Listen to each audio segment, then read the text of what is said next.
Manchester United versus Tottenham up now. Difficult game for Manchester United. Although Tottenham haven't been in the best of form recently, Manchester United's performances haven't been great themselves, but we're ticking along and getting results. We've almost as good for me as cemented our place in next season's Champions League with that win over Brighton last time out, and with Leicester City dropping points, it's put Manchester United in good stead to finish second in the league. Now, for me, this game doesn't mean an awful lot in the grand scheme of things for Manchester United. At present, Leeds have just beaten Manchester City in the league, so Manchester United could close the gap on Man City. So I think it's 8 points if we win our 2 games in hand over them, which would be nice to see. But Manchester United, for me, are not going to win the Premier League this season. There's probably about 2% chance for me of Manchester United fucking winning this Premier League. Now, obviously, if Manchester City lost a lot of games and Manchester United won all their games, it could happen, but it's not going to happen. So, a win away at Spurs would be nice, but I'm thinking more on try and win the Europa League, concentrate on winning that now. And just try, if we finish second then great in the league, but as long as we qualify for the Champions League, I'm happy with that. I think we've got a 4-point lead over Leicester, and they've got West Ham, which is a difficult game, so they might not even win that anyway. So going into this game, obviously it isn't as massive for Manchester United. It's more so for Spurs, because they need to win this game if they're to stand any chance of getting into the Champions League football for next season. And could that mean Mourinho getting the sack? Now, he's basically been criticising the team recently. The mood around Spurs has been shocking. So this is a perfect game for Manchester United to go out there and to fucking win. But will we do that? I'm not sure. We haven't been scoring a lot of goals recently, which is fucking worrying me a bit. We've not been good up front lately, but we're still ticking along. We've had some okay results and performances, but we've got to increase our goals. We've only scored 2 goals against Brighton and against Granada in weeks. I can't remember. Before that, it was probably fucking Man City when we scored 2. So we're not scoring a lot of goals. We need to put 3-4 past someone at some point. Hopefully that is coming. It might not be against Spurs, but hopefully it's coming. And Spurs aren't very good at the back. Going forward, I think they've got a lot of goal threat now. The main threat for Manchester United is their main man, obviously Harry Kane. He will be the star man for Spurs if they are to get victory over Manchester United in this game. We do know that he is their main threat up front, but at this moment in time, Song has been pretty off form for Tottenham. Hasn't really done a lot lately. I can't remember the last time he got a goal actually for Spurs, although I don't really watch Spurs too much, but he hasn't been scoring a lot lately, so that could be good news for Manchester United, but he is a terrific player, so we've got to watch out there. They've got other players, the likes of Lucas Moura can score goals, great chances.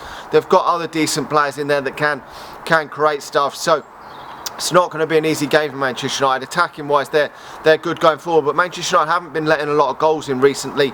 We've been fairly solid at the back. I think the last time we let more than a goal in was against Everton in that 3-3 draw in the league anyway. So that is good. Obviously the FA Cup one was a bit of a shocker as well against Leicester City, but in the league I think that was the last time we let more than a goal in, but we're not scoring a lot of goals ourselves. So got to get back to that. I mean, we're probably going to see a few changes to this team, but we could well. I would expect a fairly strong lineup for this one, and maybe a bit of a rotated side for the Granada one, because we should get through for that. But the Granada one is more important for me, because I want Manchester United to fucking win that Europa League now, and we're not going to win the fucking Premier League. So. But it's still nice to watch Manchester United play. I would expect a normal back 4. Probably Dean Henderson will come back and goal. It seems like he's the first choice goalkeeper now. So it's going to be Luke Shaw. He's going to feature. I know he was taken off as a precaution, I think, in that game in midweek. So it's going to be Shaw, Wan-Bissaka, Lindelof and Maguire. Maguire and Shaw can't play in the week, so they might as well play this game. McTominay might as well play in midfield because he can't play in the week either. So I'd play him again alongside Pogba.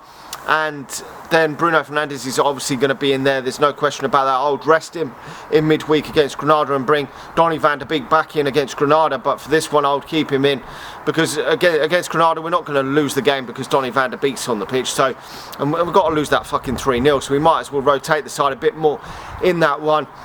The forward line, I'm going to say Cavani, Rashford, and Greenwood as the forward three. I don't think James really done enough in that game midweek maybe to nail on the start, but he could play him instead of Greenwood. Greenwood probably has played maybe too much football lately, but I'd probably look to rotate and rest him against Granada, because Manchester United could well do with playing Ahmad and a couple of other fringe players in that game. That's where I would give him a night off, because being 2-0 up, if Manchester United score a couple of goals early on, I mean, the tie would be over, because they're not going to score 3. Come on now, realistically, we can't see them scoring 3 goals. They're going to have to win 3-1, so that's not going to happen.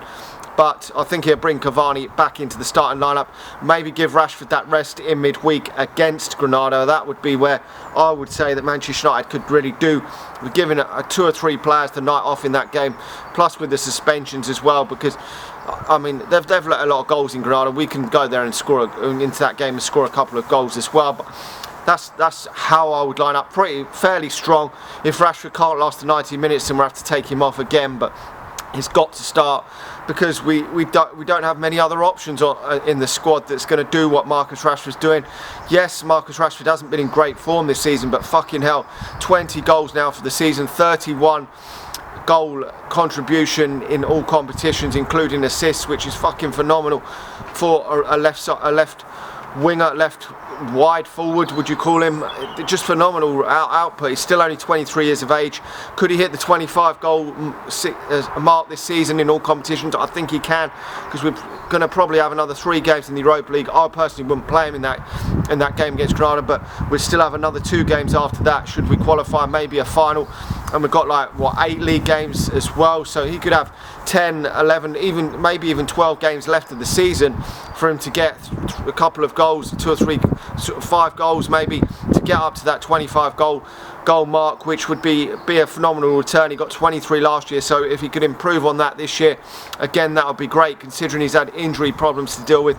That would be great. So I think he is the key man for Manchester United, but we've got to get Cavani back in some better form, because there's no Martial now probably till the end of the season. So he's got to get back into some form, because Greenwood isn't banging in a lot of goals this season, and he's been playing centre forward a lot. And although it does give, if Cavani doesn't play in this game, it does give Greenwood another opportunity against a decent side to try and put his marker down for that number 9 position, because he hasn't got a lot of games left this season. And if he doesn't perform great in these last 10 or so games, Greenwood, then Manchester United we probably are looking for a centre forward anyway. But if he puts in some stellar performances, it may change the mind of the board and the manager that maybe Greenwood couldn't be that centre forward. But I'm still unconvinced whether he's the man to lead Manchester United in that number 9 position for years to come. I still think that he's still been decent out on that right hand side, and I think that he will probably end up, if we if a better centre forward is available, and Manchester United were to go out there and shock the world and get like a Haaland or a decent centre forward, then I think that Greenwood's going to be shut out on that right hand side again next season. Because if you bring in a top quality centre forward, then he's going to play week in, week out, and Greenwood will be shut out onto that right hand side. But it does remain to be seen if we bring a striker in or a right winger. That will then decide where Greenwood plays long term next season. But them two have got to have good games in this game for Manchester United to win. We can't keep relying on Bruno Fernandes penalties or a Bruno Fernandes goal. We haven't seen many of them from open play lately, or a Marcus Rashford goal. We can't keep relying on them two. They're the only two that have got a decent amount of goals. If you take them two out, the Manchester United team, no one's really scored a lot of goals. I think about 7 or so goals is next in the Manchester United goal scoring charts, and that isn't good enough for Manchester United. Let me know your thoughts in the comment section below. How do you see this game going? How do you see Manchester United beating this Spurs team? I think Manchester United can get at the Spurs defence. They're not really been very good defensively this season. So like the video, subscribe to the channel if you're new. I'm thinking that this game's going to be a draw. I'm going to go for a 1-1 in this game. I think it might be too difficult for Manchester United to go there and win, but I think we can get a result. Like the video. As I say, subscribe if you're new around here, and if you're watching this on Facebook, please do hit the share button, and I'll talk to you all again soon. See ya.